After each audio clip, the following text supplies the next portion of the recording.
Hi everyone, I'm meteorologist Rusty McCranie and welcome to Weather Express. Your weather in 5 minutes. Start the clock. Friends, today we have several different areas of potential severe weather. 4 different slight risk areas from the Storm Prediction Center. You see those highlighted in yellow. Those are going to be including portions of Colorado, Kansas, Oklahoma, Texas, to Louisiana and Alabama, with a larger marginal risk all the way through portions of the southeast. This is what it looks like currently right now. Thunderstorms are really beginning to develop at the hour. Now, we have a very vigorous broad area of low pressure here in the Intermountain West, kicking waves of energy out. All of the red polygons that you see are active severe thunderstorm warnings. So across I-10 and north of Louisiana and Mississippi, these thunderstorms are just beginning to get going right now. And again, some of these storms have prolific amounts of lightning associated with them. Good news is at this point in time, no tornadic activity. Thunderstorms are developing in central Texas, just south and west of the Dallas-Fort Worth area.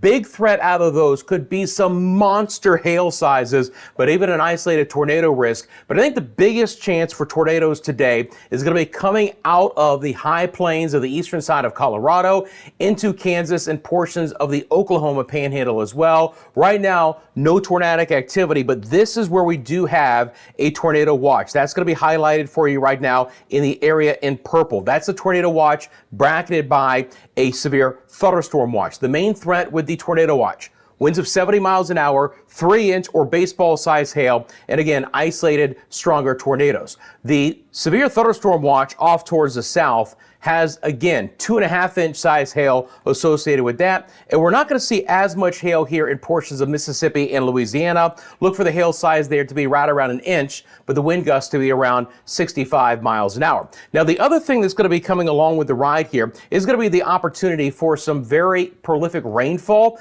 This is the excessive rainfall potential through the central southern plains and into the southeast, and there could be areas of flooding concerns that go along with the opportunity for some severe storms. We have a batch of rain moving through portions right now of the northeast, the Ohio Valley, from New York to Ohio, Jersey, back towards Maryland and Delaware.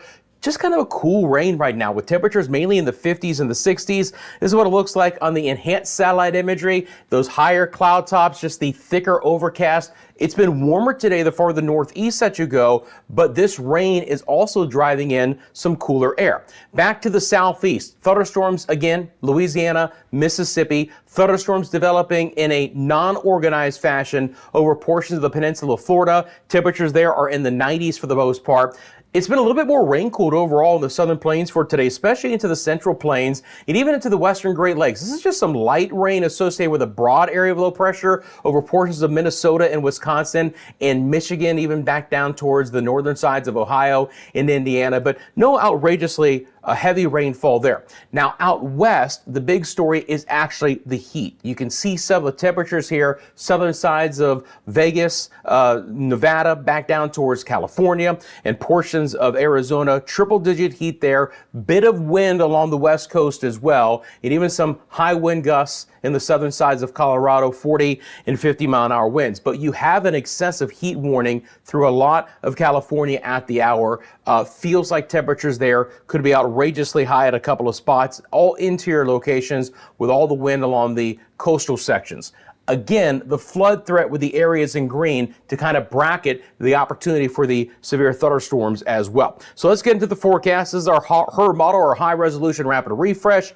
Again, waves of energy being kicked out of this system over the next couple days as we get into Thursday and Friday.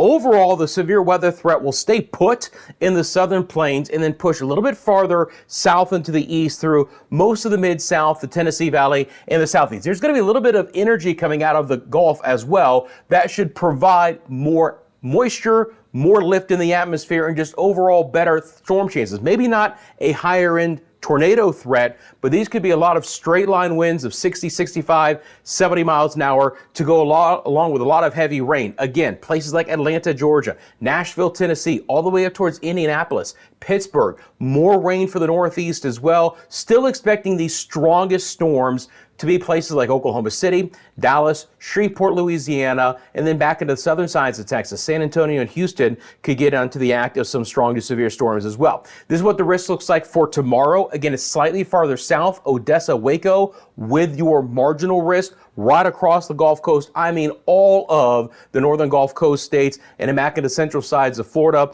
with that marginal risk for tomorrow. And then for Friday, it enhances a bit into the southeast from portions of the panhandle of Florida all the way back into southern Virginia. So the I-95 corridor there, general thunderstorm risk to the northeast. We will see a few more storms developing out west, but this is an area that I don't expect there to be a lot of rain in the coming days. You can see the rainfall totals over the next 5 days, very sparse out west. Pockets of heavy rain and flooding, portions of the plain states, and now some heavier rain coming back into the east in general. And some of that heaviest rain could be across the mid-Atlantic states and into the northeast. 4, 5, 6 inches of rain possible in the next few days ahead. Friends, I'm out of time. Appreciate you making Weather Express a part of your daily routine. Thank you so much for liking the video and subscribing to the channel. You have a great rest of your day, and I am back tomorrow with your latest 5-minute forecast.